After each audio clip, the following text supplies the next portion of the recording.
بسم الله الرحمن الرحيم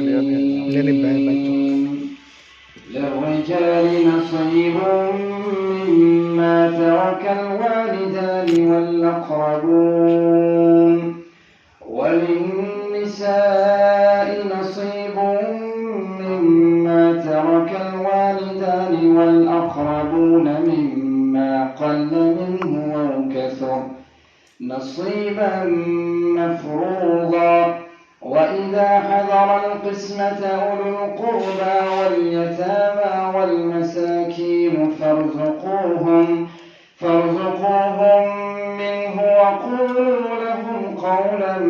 معروفا وليخشى الذين لو تركوا من خلفهم ذرية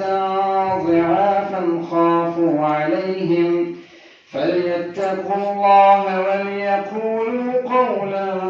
سديدا إن الذين يأكلون أموال اليتامى ظلما إنما يأكلون في بطونهم نارا وسيصلون سعيرا